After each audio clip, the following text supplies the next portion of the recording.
I'm Ethan, in my late 20s, and I live in a city where I've got a tight friend group. We're always doing stuff together. Game nights at someone's apartment, trivia at our favorite dive bar, movie marathons with too much popcorn, or weekend camping trips. For years, Mia's been a big part of the group. She's 27, wicked smart, and has this knack for making everyone feel at ease. She's the one who'll crack a joke to break the tension or pull you aside if you seem off. We'd always been close, swapping stories about work, family, and our dating lives. I saw her as a great friend, nothing more, and I thought she felt the same. About 6 months ago, things started to change.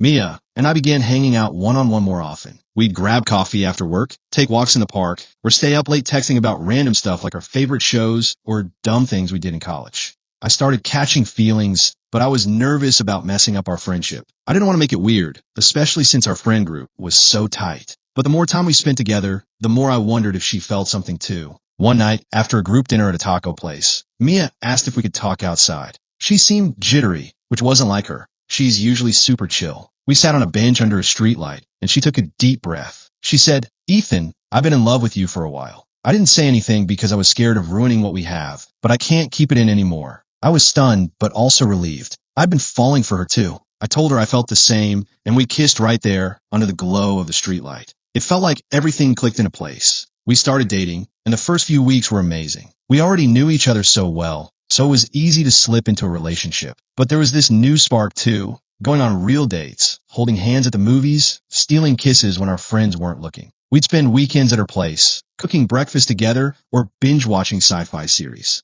Our friends were thrilled, always teasing us about how they knew it would happen. I felt like I'd found something special, like Mia and I were building a future. About a month in, things took a turn. We were at Mia's apartment, eating Thai takeout and watching a comedy, when she paused the movie and turned to me. She looked nervous and said, "Ethan, can we talk about something?" I nodded, thinking it was no big deal. She asked, "Are we exclusive?" I was thrown off. "Wait, we weren't exclusive," I said, half laughing because it seemed obvious to me. She said, "Well, we never actually talked about it." I looked at her, confused, and said, "Mia, you told me you loved me. That's as exclusive as it gets without spelling out." She shifted in her seat, avoiding my eyes. I got a bad feeling and asked, "Have you been seeing anyone else? Or sleeping with anyone?" She hesitated, then looked down and said, "Yeah, I had a one-night stand with someone a couple of weeks ago." I felt like the air got sucked out of the room. My chest tightened, and I stood up, trying to wrap my head around it. "You're kidding," I said. "You said you loved me, and then you slept with someone else?" She started to explain, saying she didn't think we were exclusive yet, that it was a mistake and didn't mean anything. I cut her off. "That's insane, Mia. You're just making excuses. We're done." She tried to apologize, saying she didn't mean to hurt me, but I wasn't hearing it. I grabbed my jacket and walked out, my head spinning. How could she say she loved me and then do that? I posted online to get some perspective, asking if I was the jerk for breaking up with her over this. Relevant comments. Commenter on, "How can you love someone and still sleep with someone else?" Commenter 2. "This is one of those girls that would say, but it didn't mean anything." Opie's response. "That's actually exactly what she said." Commenter 3. "NTA. My God, that is just weird. In love for a long time, finally gets the guy, and then a one-night stand with someone else? I really wonder what dimension she came from, but it's not a normal one. So big fat NTA." Opie's response. "It's common to see this is the top comment so far. Thank you." Downvoted commenter 1. White Hie. "If there was no direct discussion of exclusivity, how could she know if you were exclusive or not? I think this is different between different groups of people. In my own social circles, the exclusivity talk is the only thing that separates a relationship from a FWB or just someone that someone is seeing. If she's loved you for a long time, then it's more a confession of how she's been feeling for a while, where she may have been sleeping with other people. So to her, that declaration wouldn't have meant exclusivity, as it's not like you've fallen in love through dating. She was already in love with you." Opie's response. "And this makes it better how? So I could ask her to move in with me, marry me, buy a house, have kids, but as long as I don't say exclusive, I'm free to sleep with someone else?" Downvoted commenter 2. "Honestly, I might hang on to this relationship if I were you. If she wants to be exclusive with you, and you want to be exclusive with her, then why not be? It's easy to make decisions in the heat of the moment that we regret later. If you find this to be one of them after you've had a chance to cool down, don't be too proud to open a dialogue with her and see if there's a way to make it work. If you don't regret your decision, though, and you just really don't want anything to do with her anymore, then by all means stick to your guns. You're NTA if you choose the latter, but you're not a simp if you choose the former. Reddit threads are always biased hugely in favor of relationship ending. So just wanted to put it out there that if you do want to continue the relationship, it's okay. And if you don't, that's okay too. Opie's response: no, I don't want to be with her. I don't want to be with someone who can love me and turn around and sleep with someone else like it's nothing.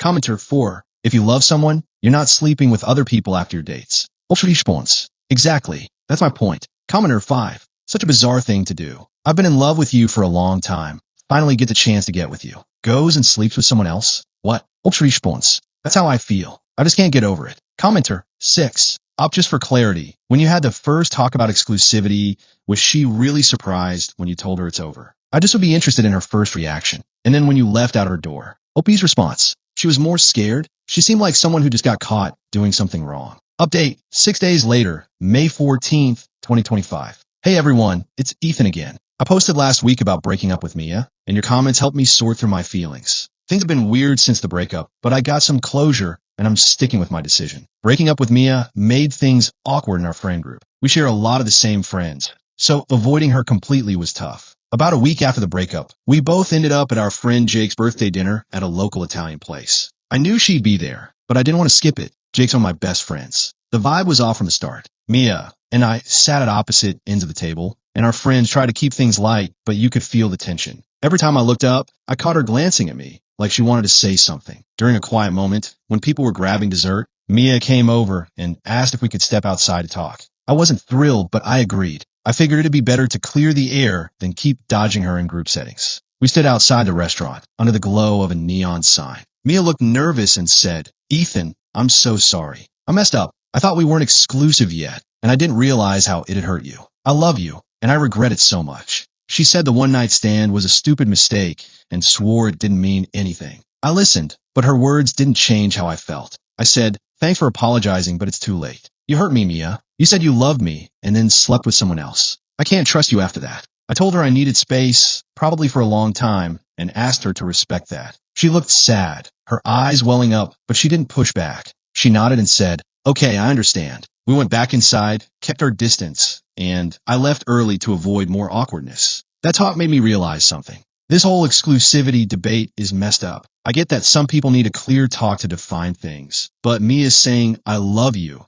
and then sleeping with someone else feels like a betrayal, no matter what label we had. Why didn't she bring up exclusivity before hooking up with someone? I think she was banking on the technicality, hoping it'd cover her. But love isn't a contract you lawyer your way through. It's about respect. I'm not built to play those games. Our friend group's still navigating the fallout. Some friends reached out to check on me, saying they get why I ended things. Others are staying neutral, probably to avoid picking sides. I'm keeping my distance from group stuff for now, focusing on work and hanging out with friends who aren't as tied to Mia. It's tough, but I know I made the right call. More comments. Commenter 1: she's still lying to you. She found a guy more attractive and had no strings attached sex with him. You weren't as attractive, but you were the type she could see herself settling down with. So she made you wait to ensure commitment. Opie's response: maybe, maybe not. It doesn't matter. Even assuming the absolute best, that it was a genuine mistake, I don't want to be with her. So it really doesn't matter.